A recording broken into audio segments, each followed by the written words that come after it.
안녕하십니까. 아주대 미중정책연구소 소장 김흥규입니다. 한중수교 30주년 기념사업준비위원회에서 한중우회 외교포럼과 대외경제정책연구원과 공동으로 제1차 한중우회 외교포럼 세미나를 개최한 데 대해 깊이 감사하면서 축하드립니다.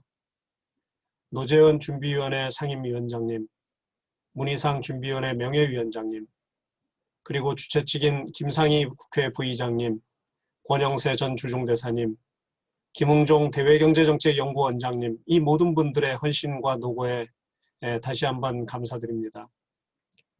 1978년 중국의 개혁개방정책 채택과 세계화를 향한 과감한 결단, 그리고 한국 노태우 정부가 획기적으로 추진한 북방정책을 계기로 한중은 1992년 국교 수립에 성공하였습니다.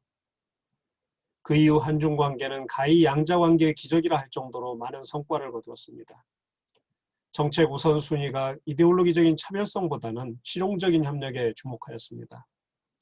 냉전적 대립구도에서 점차 경제발전을 추진하기 위한 협력적 패러다임으로 전환하였습니다. 한반도 안정에도 큰 기여를 하였습니다. 무역량은 수교 당시 거의 제로일 정도로 미미한 수준에서 이제는 3천억 불대를 바라보고 있습니다. 인적 교류는 이미 1,000만 명 시대를 돌파하였습니다.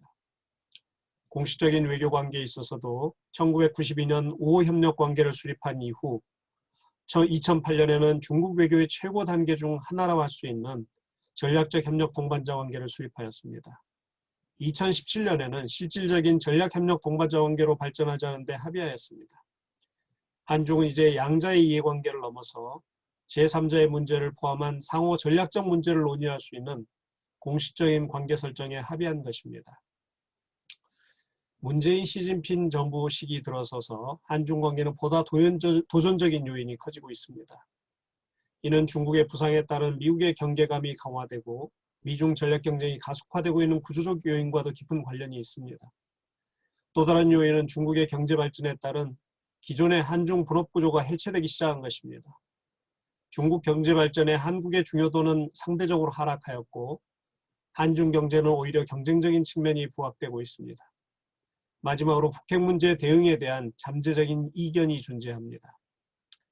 문재인 정부는 어느 정부보다도 야심차게 한반도 신경제지도구상, 신북방 신경제남방 경제구상, 한반도 평화체제 구축이라는 국가 전략을 제시하였고 이는 중국과 긴밀한 관계를 전제로 하고 있습니다. 중국의 이해와도 맞아떨어지고 있습니다.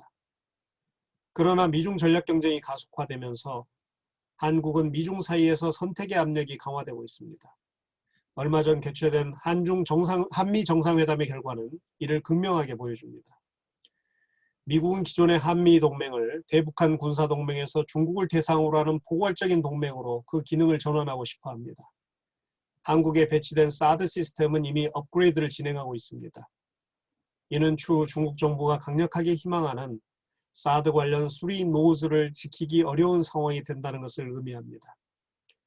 미중 전략 경쟁에서 한국 경제의 제조 역량은 다시 부각되고 있습니다.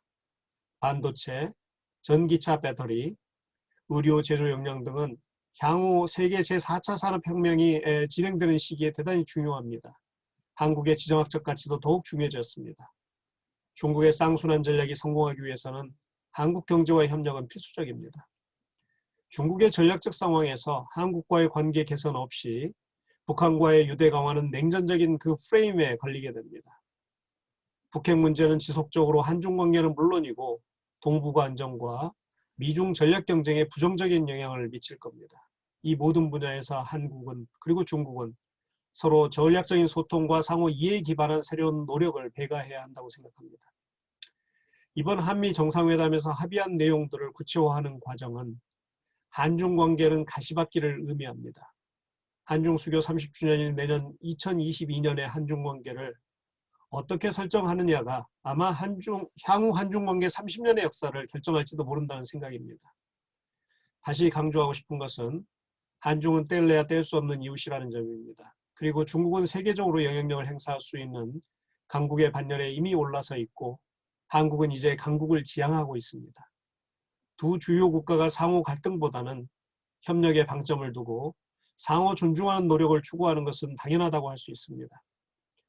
중국은 하루빨리 사드 정국을 해소하고 한국에 보다 공평하고 넓은 중국 내수 시장 진출 기회를 제공하고 북핵 문제에 있어서도 한국과 전략적 소통을 더 강화해야 합니다.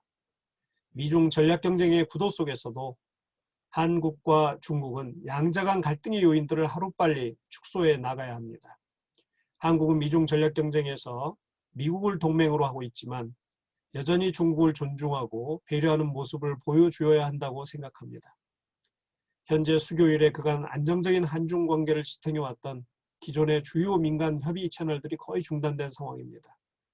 이러한 시기에 한국의 주요 전문가, 그 다음에 정관 재계 지도자들이 뜻을 모아서 한중 수교 30주년 기념 교류 사업 추진을 위한 공동준비위원회를 발족시킨 것은 대단히 중요한 역사적 의의를 지닙니다.